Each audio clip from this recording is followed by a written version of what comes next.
नमस्ते, मैं आपका होस्ट श्री हूँ और आपका स्वागत है प्यार की दास्तां में। चलिए शुरू करते हैं हमारी कहानी जिसका नाम है आखिरी मुलाकात। आरती सुबह-सुबह उठकर फ्रेश होती है और जिम की तरफ जाती है, चाय बनाती है, फिर ड्राइंग रूम की तरफ जाती है। वहाँ आराध्या की मम्मी-पापा बात कर रहे थे। आराध्या चाय देती है और वहाँ बैठ जाती है। आराध्या की मम्मी आरती से पूछती है, आगे तुम्हें क्या करना है? आराध्या, हाँ, मैं सोच रही हूँ कि मैं जो लिख रही थी उसे पब्लिश करूँ। यानी वो एक राइटर बनना चाहती है। उसे लिखना तो बहुत बेहद पसंद है, पर वो उस चीज़ के लिए वे पब्लिश करेगी ये कभी नहीं सोची थी। पर अब वो सोच रही है। दूसरी तरफ सृष्टि तो फ्रेश होती है और अपने मोबाइल को ढूँढने लगती है। मोबाइल बेड के साइड एक टेबल में पड़ी थी। मोबाइल उठती है और देखती है वहाँ कोई भी मैसेज नहीं। फिर वो किसी की टीवी देखती है। उसकी होंठ पे एक छोटी-सी मुस्कान आ जाती है। उसी वक़्त सृष्टि की माँ उसे बुलाती है। "सृष्टि, कहाँ हो? उठी या नहीं?"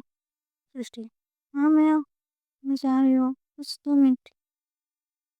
सृष्टि वो टीवी को थोड़ा टेस्ट करती है। गुड मॉर्निंग कहते हुए नीचे जाने लगती है। उसके बाद वो डाइनिंग रूम की तरफ जाती है। वहाँ सृष्टि की माँ पहले से बैठी होती है। सृष्टि की माँ, "मॉर्निंग सृष्टि।" सृष्टि, "गुड मॉर्निंग माँ।" सृष्टि की माँ, तो आज करना क्या है मेरी बेटी को? सृष्टि, माँ, फोटोग्राफर बनने के लिए वो टैलेंट तो मुझ पे है, पर मैंने जो कोर्स कंप्लीट की है उसका सर्टिफिकेट लाना बाकी है। सृष्टि ये बोलती है। तो सृष्टि की माँ कहती है, ठीक है, ध्यान से जाना। तो ये दिन तो बीत गया, अब आते हैं शाम के टाइम को। सृष्टि कैमरे के साथ घर पे पहुंचती है। तो जिस काम के लिए गई थी वो काम तो हो गया, पर अब उसे शुरुआत करना था खुद से।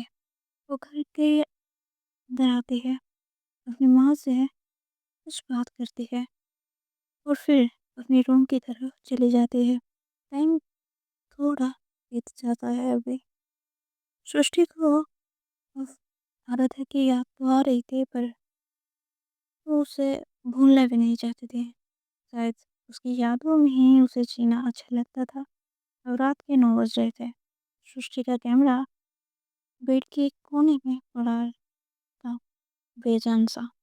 उसकी आंखें मोबाइल स्क्रीन पर अटकी हुई थी। पर आराध्या का लास्ट सीन के अलावा ऑनलाइन शो नहीं हुआ। सृष्टि बिजी हो गई। ये झूठ सृष्टि खुद से कहती है। कॉलेज खत्म हो चुका था, पर यादें नहीं। ऐसे ही कुछ दिन बीतने लगा।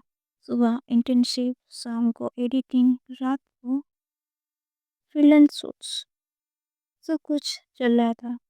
बस कभी-कभी जब सृष्टि किसी कपल की फोटो खींचती है, उसका हाथ हल्का सा रुक जाता है।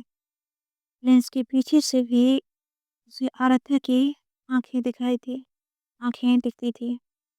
जैसे पूछ रही हो, मैं ठीक हूँ ना?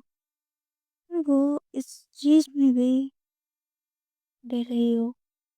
दूसरी तरफ आराध्या के शहर में रात होती थी, पर उसकी नींद सपनों के वजह बोझ के नीचे दब चुकी थी। राइटर बनना आसान नहीं था। पब्लिशर के रिजेक्शन, मेल्स, मार्केट उसे थोड़ा मार्केट डिमांड ने जैसे जंग हर ईमेल उसे थोड़ा और तोड़ देता है। फिर भी वो लिखती थी। हर कहानी में दो लड़कियां होती, एक चुप रहने वाली और एक सब कुछ महसूस करने वाली।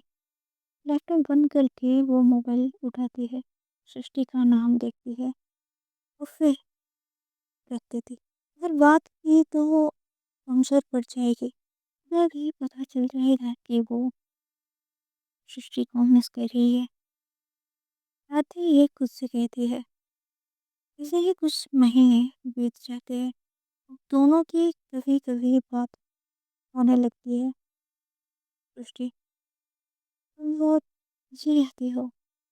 आराध्या सॉफ्ट स्माइल के साथ, तुम्हारा ध्यान मैं भी तो तुम्हें छोड़ता नहीं। पर कॉल्स में जो खामोशी होती थी, वो दोनों को सबसे ज़्यादा चुभती थी। कभी कभी वीडियो कॉल भी हो जाती है। वीडियो कॉल पर हंसी थी, फिर स्क्रीन बंद होने के बाद आंसू है। एक दिन सृष्टि की फोटो एग्जीबिशन लगी। उसकी एक तस्वीर सबसे ज़्यादा नोटिस हुई।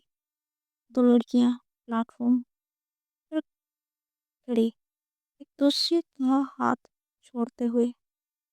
टाइटल था आखिरी मुलाकात।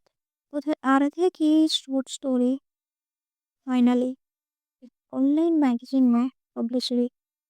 लास्ट लाइन थी, कुछ प्यार साथ रहकर नहीं, दूर रहकर जिंदा रहती है।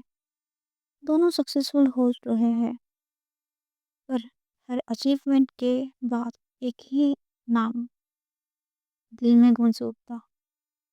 आराध्या के लिए सृष्टि, सृष्टि के लिए आराध्या। पर सवाल अब भी वही था, क्या दूरी सिर्फ मजबूरी थी या प्यार का इम्तिहान? तो आज के लिए इतना ही, आगे जानेंगे क्या होगा। एंजॉय।